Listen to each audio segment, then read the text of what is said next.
ठाण्यामध्ये मुसळधार पावसाची हजेरी पाहायला मिळते। सखल भागामध्ये आता पाणी साचायला सुरुवात झाली आहे आणि ठाण्यामध्ये वंदना थिएटर परिसरामध्ये पाणी साचलेलं आहे। तर या पाण्यामधून वाट काढताना चालकांची अक्षरशः दमछाक होताना पाहायला मिळत आहे। ठाण्यातली ही दृश्य आहेत वंदना टॉकीज जवळ। खरं तर या ठिकाणी लोकांचा मोठा राबता असतो। रिक्षा स्टँड आहे, बस स्टँड आहे आणि वंदना परिसरामध्ये अशा प्रकारे पाणी साचले। बाहेर गावावरून येणारे लोक आहेत, त्यांच्या हातामध्ये सूटकेस आहेत, बॅग्स आहेत आणि अशा परिस्थितीमध्ये अशा पाण्यातून वाट काढताना या नागरिकांना मोठी कसरत करावी लागते। आणि या संदर्भातला आढावा घेतला आमचे प्रतिनिधी शुभम कोळी यांनी। हवामान विभागाने वर्तवलेल्या अंदाजानंतर आता ठाणे शहरामध्ये मुसळधार पावसाला सुरुवात झालेली आहे आणि या पावसानंतर आपण पाहिलं तर ठाणे शहरामधील अनेक सखल भागांमध्ये आता पाणी साचायला सुरुवात झालेली आहे। सध्या मी आहे ठाण्यातील महत्त्वपूर्ण अशा वंदना बस डेपो या परिसरामध्ये। हा मार्ग जो आपण पाहत आहात या ठिकाणी मोठ्या प्रमाणात दोन्ही बाजूला पाणी साचल्याचं आपण पाहत आहोत।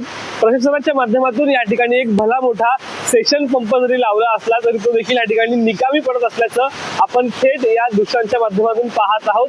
आता पाहिलं तर मोठ्या प्रमाणात या ठिकाणी पाणी साचलेलं आहे आणि या पाणी साचलेल्या ठिकाणावरूनच अनेक रिक्षा चालक असतील, पादचारी नागरिक असतील ते आपल्याला वाट काढताना दिसून येत असतील। नुकताच या ठिकाणी महापौरांनी देखील पाहणी दौरा केला असला तरी देखील मागील अनेक वर्षांपासून हा पाण्याचा प्रश्न जैसे थेट या ठिकाणी आहे।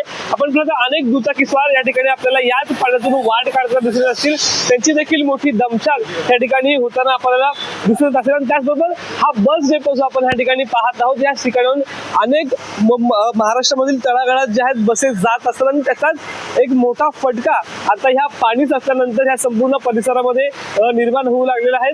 ज्या ठिकाणाहून हा आपण पाहिलं तर मुख्य रस्ता आहे, स्टेशन रोड असेल, त्याचबरोबर नितीन जंक्शन असेल, त्याचबरोबर ठाण्यातील अनेक अशा महत्त्वपूर्ण ठिकाणांना हा रस्ता जो आहे तो जोडत असतो आणि त्याचमुळे आता ह्या मार्गावरती पाणी साचल्यानंतर अनेक वाहन चालकांनी त्यांची वाहने ही ठाण्यात या मार्गाच्या विरुद्ध दिशेला वळवल्यानंतर आता मोठ्या प्रमाणात ठाणे शहरात वाहतुकीला देखील अडथळा येण्याची शक्यता जी आहे ती नाकारता येत नाही।